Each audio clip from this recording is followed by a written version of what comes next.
Good morning mga kabig, mga katoto. Ito na naman po tayo sa ating araw-araw na talakayan, na kwentuhan dito po sa Ikaw at Barangay, kasama si Barangay Sec Emog, ay bumabati sa ating lahat ng isang mapagpalang umaga ha. Medyo mainit ho, matindi ang sikat ng araw ngayon sa oras na alas 7:37.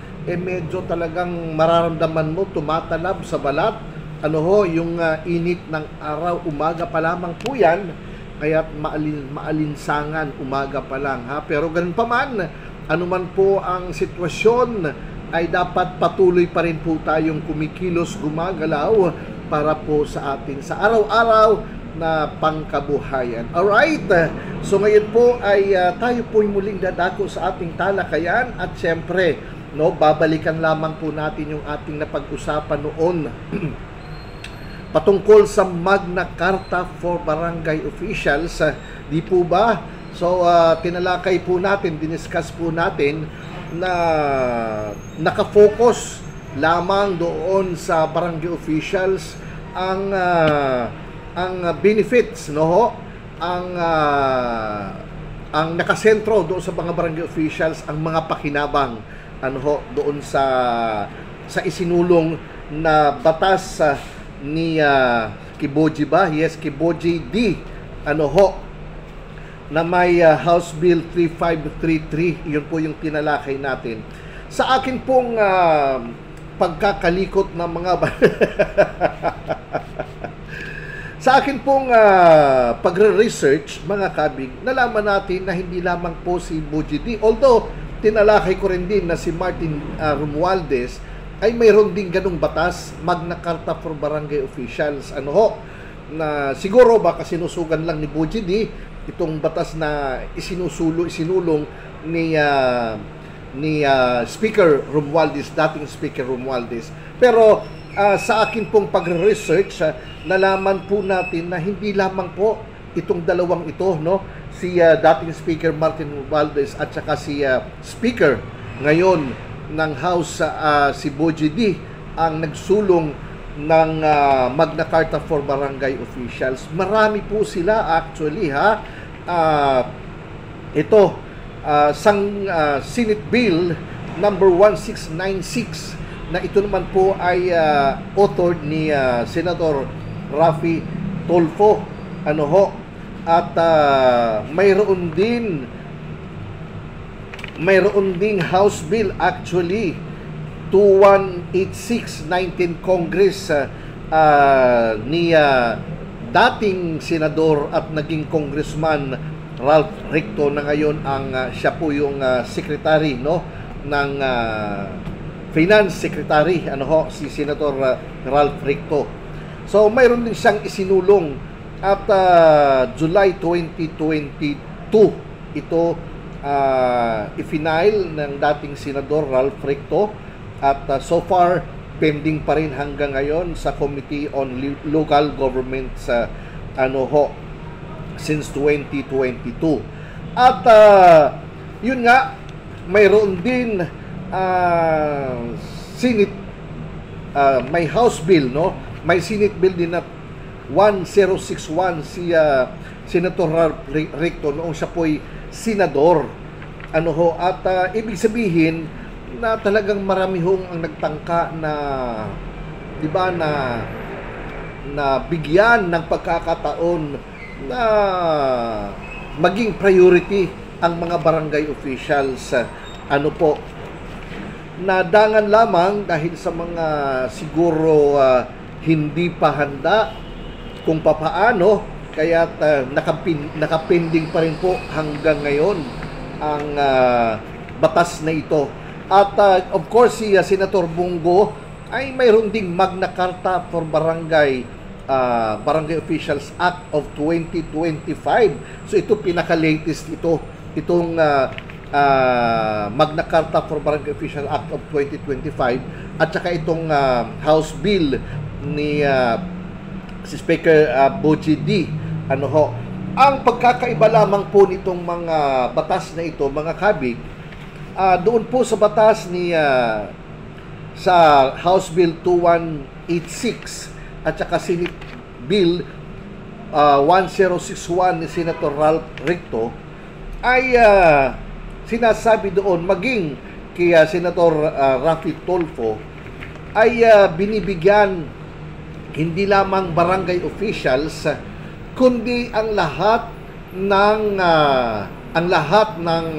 mga personnel, no? In fact, dito po sa isinusulong na 1696 ni Senator Raffy Tulfo, ang nakalagay dito, an act providing for a Magna Carta for barangay officials, personnel, and volunteer workers and for other purposes.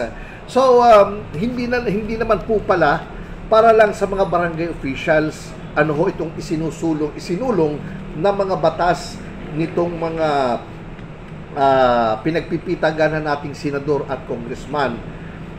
Kasama po pala dyan ang iba pang mga volunteer workers and personnel sa barangay, no, na binibigyan ng priority, na binibigyan ng atensyon na medyo ma-elevate ang estado ng mga barangay officials, Pero dito po sa batas ni Boji D na House Bill 3533 at saka dito po sa Magna Carta for Barangay Officials Act of 2025 ay ang napansin ko lang ay nakasentro lamang sa mga barangay officials, as in barangay officials. So pag sinabi nating barangay officials, ito po yung kapitan, composed of punong barangay, 7 kagawad, secretary, and treasurer. At yun nga, ipinaliwanag kung papaano, ang mga gusto nilang mangyari. Siyempre, lahat po yan ay gustong ma-elevate. Gustong iangat yung mga sahod nitong ating mga barangay officials. Ang pagkakaiba lamang, siyempre, bawat isa sa kanila ay may mga iba-ibang pamamaraan kung saan kukunin o kung papaano makukuha yung ipambabayad sa mga barangay officials na ito. And in fact, dito po kay Senador Ralph Recto, noong siya pa po ay senador, ang kanyang sinabi dito na ang manggagaling ang kaban, no, ang pera na babayad, ipampapasahod sa ating pong mga barangay officials ay manggagaling doon sa desisyon ng Korte Suprema na Mandanas versus Executive Secretary na may GR number 199802. No, samantala ang iba naman ay sinabi na manggagaling sa real property taxes, doon ganun po ang kanilang mga iba't ibang interpretasyon, pagpapaliwanag. So, yun nga lang, dahil ang tinatalakay po, ang gusto po nating talakayin dito, na mabigyan ng focus, no, hindi lamang po sa barangay officials, kundi lahat ng mga barangay workers, no, maging volunteers, no. So, sana na dito po sa isinusulong na batas ni Speaker Boji D na House Bill 3533 at saka itong batas na isinusulong ni Senador Bongo na Magna Carta for Barangay Officials Act of 2025 na isama din ang ating mga barangay officials at ang ating mga barangay workers, maging ang mga volunteers, dahil sila naman po ay kabahagi sa pagpapatupad ng mga alituntunin na ipinatutupad po ng barangay sa level ng community. Okay po ba? No? Hari nawa na hindi lang mga barangay officials ang i-focus, sa atin pong kinagalang na congressman at Speaker of the House, si Boji D, at ganoon din ang ating mahal na Senador Bongo, na maamendahan, maisingit ang kapakanan din ng ating mga barangay workers and volunteers na mapasama po dito sa batas na inyo pong nais ipatupad ano ho, kung ito po'y pipirmahan, lalagdaan, sasang-ayunan ng buong Senado at ng buong Kongreso. Ano ho, pero I doubt, dahil isipin mo ilang senador na, ilang congressman na pala ang nagsusulong dito, pero magpahanggang ngayon ay hindi pa rin po naisasagawa, naisasabatas. Ano, halinawa sa pamumuno ni Senador sa pamumuno ni Senador Bongo at sa pamumuno ni House Speaker Bujidi ay maisabatas itong Magna Carta for barangay officials and barangay workers para sa kapakanan ng mga manggagawa, no, sa level ng komunidad or ng barangay na siyang pangunahing frontliners, mga kabig. Ang barangay officials, ang community level, ang barangay level, ang siyang pangunahing frontliners, kauna-unahang humaharap sa mga problema sa mga komunidad.